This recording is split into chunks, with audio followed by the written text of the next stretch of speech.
მოგესალმებით კოლეგებო, თავდაცვითი და უსაფრთხოების კომიტეტზე განსახილველი გვაქვს ერთი საკითხი, ქორუმი გვაქვს. გთხოვთ აღნიშნული დღის წესრიგი დავამტკიცოთ. საქართველოს მთავრობის მიერ საკანონმდებლო დღის წესრიგში რაღაც მინდა დამატებით ერთი საკითხის დამატება შეიძლება? ეხლა ვერ შევძლებ. ვერ შევძლებ და მომავალი დღის წესრიგისთვის რო გავითვალისწინოთ. არა, შესაბამისად პროცედურები უნდა გაიაროთ. დიახ, აუცილებელი წერილობით მომართვა? ანუ აქ ვერ დავაყენებ ამ საკითხს წერილობით. ეხლა ვერ დავაყენებთ, იმიტომ რომ გაწერილია დღის. კარგით, მადლობა, ბოდიში. საქართველოს მთავრობის მიერ საკანონმდებლო ინიციატივის წესით წარმოდგენილი გვაქვს საკანონმდებლო პაკეტი თავდაცვის კოდექსში ცვლილებების შეტანის შესახებ. ამასთანავე გვაქვს თამდევი პროექტები საქართველოს ადმინისტრაციულ სამართალდარღვევათა კოდექსში და უმაღლესი განათლების შესახებ კანონში ცვლილებებით. აღსანიშნავია, რომ სავალდებულო კომიტეტების მიერ შემოსულია დასკვნები, სადაც არსებითი სახის ცვლილება არ არის. მოხსენებელი გახლავთ თავდაცვის მინისტრის მოადგილე ბატონი გრიგოლ გიორგაძე. გთხოვთ ბატონ გრიგოლ. მოგესალმებით. განსახილველად წარმოგიდგენთ თავდაცვის კოდექსში, ასევე მისგან გამომდინარე საქართველოს ადმინისტრაციულ სამართალდარღვევათა კოდექსში და უმაღლესი განათლების შესახებ საქართველოს კანონში შესატან ცვლილებათა საკანონმდებლო პაკეტს.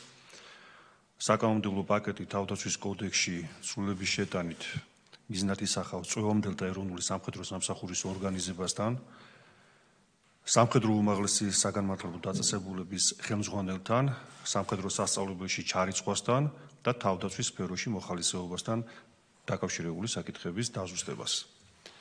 კოდექსის მიღების შემდგომ გავლილი პერიოდის გათვალისწინებით მისი პრაქტიკაში იმპლემენტაციის პროცესში გამოიკვეთა რიგი საკითხების დაზუსტების შეცვლის აუცილებლობა, რაც წარმოდგენილია ცვლილებათა პაკეტში. ძირითადი არსი, როგორც მოგახსენეთ, ეს ეხება წვევამდელ და ეროვნულ სამხედრო სამსახურის ორგანიზებას, როგორც მოგეხსენებათ, აუცილებელია სამედიცინო შემოწმება წვევამდელის და ასევე ადმინისტრაციულ სამართალდარღვევათა კოდექსში გათვალისწინებული არის თავის არიდების შემთხვევაში ადმინისტრაციული საყრდენი ჯარიმა. პრაქტიკაში გამოიკვეთა აუცილებლობა იმისა, რომ დამატებითი კვლევები ხორციელდება და შესაბამისად აი ამ დამატებითი კვლევის არიდების შემთხვევაშიც გათვალისწინებული იქნება შესაბამისი პასუხისმგებლობა.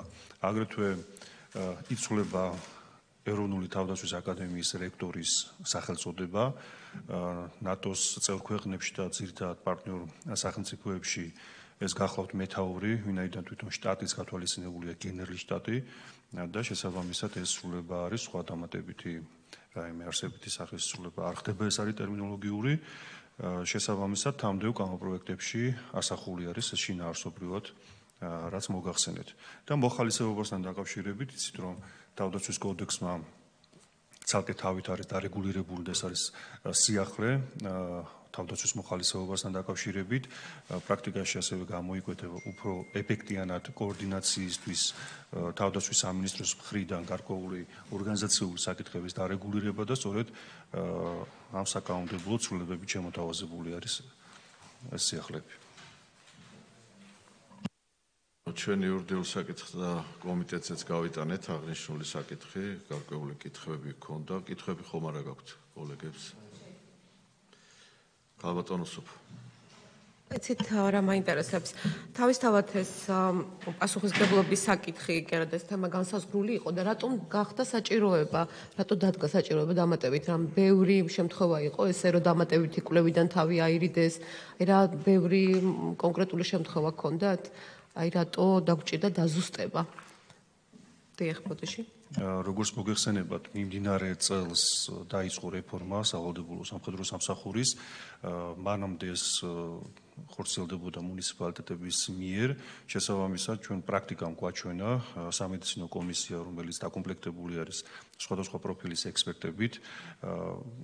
არის შემოწმება წვევამდელის ჯანმრთელობის მდგომარეობასთან დაკავშირებით, რამდენად შეესაბამება სამხედრო სავალდებულო სამსახურისთვის, რამდენად ვარგისი არის და არის შემთხვევები, როდესაც სამხედრო ჰოსპიტალში დამატებითი კვლევა საჭირო, რომ გამოირიცხოს რაიმე დაავადება არის თუ არ არის, ასევე შესაძლებელია შესაბამისი პროფილის სამოქალაქო კლინიკაში დამატებითი კვლევა. ეს არის რეგულაცია უკვე შემოთავაზებული და შესაბამისად, რადგანაც ვალდებულება არის, პასუხისმგებლობაც განისაზღვრება არიდებისთვის. კონკრეტული შემთხვევა, რომ ვინმეს თავი აერიდებინა დამატებითი კვლევის კან მქონდა? იცით რა არის, ჩვენ კანონმდებლობის დონეზე უნდა გქონდეს დარეგულირებული, არის ნორმა, შესაბამისად პასუხისმგებლობაც უნდა განისაზღვროს. პრაქტიკაში ნაკლებად არის ეს. და პრაქტიკაში თავის არიდება არ მესმის, რატომ ბოდიში. კი ბატონო. და პრაქტიკაში მაინტერესებდა, იმიტომ რომ ეხლა როცა შენ 6 თვით, 8 თვით, 11 თვით შეგიძლია საქართველოს ჯარს ემსახურო, ამაში ანაზღაურება აიღო, რატომ უნდა გქონდეს ვიღაც სურვილი თავის არიდების, აი მაინტერესებდა თუ კონკრეტული შემთხვევები გქონდათ და პრაქტიკაში ბოდიში. როგორც გითხარით, ნაკლებად, მაგრამ ბუნებრივია ჩვენ უნდა გქონდეს დარეგულირებული პრევენციისთვის. პრინციპში ჩემი კითხვაც ამ მიმართულებით არის, ანუ თავის არიდების შემთხვევაში პასუხისმგებლობის ზომად შეიძლება მე ვერ მოვისმინე ამის დავსწრება, და რა ისაზღვრება? ჯარიმა არის 1000 ლარი. 1000 ლარი, ხო? ანუ ეს ერთ შემთხვევაზე და შემდეგ შემთხვევებზე შემდეგ უკვე ადმინისტრაციული პატიმრობა არის. ხო, ანუ პატიმრობა.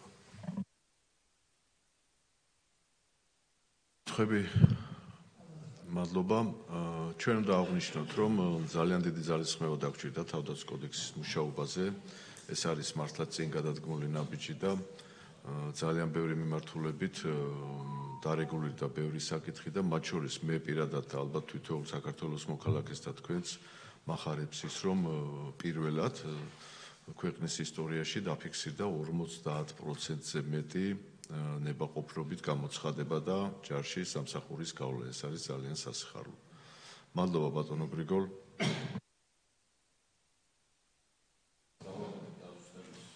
თვალსაზრისით, მე საკმაოდ დიდი ხანი ვიყავი გამწვევი კომისიის თავმჯდომარე, როდესაც ვიყავი განაძალადების რაიონის გამგებელი. ის ციფრები ხა, რაზეც თქვენ საუბრობთ, ვთვლი რომ ძალიან დიდი მიღწევა და იმ რეფორმის შედეგია, რომელიც ჩვენი ხელისუფლების პირობებში გატარდა.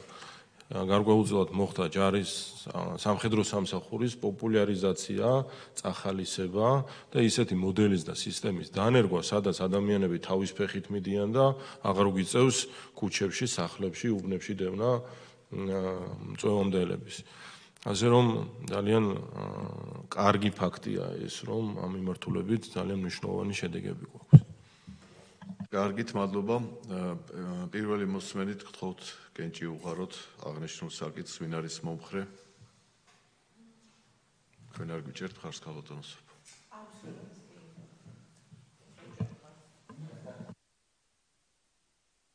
მადლობა, კომიტეტის ხდომა დასრულებული.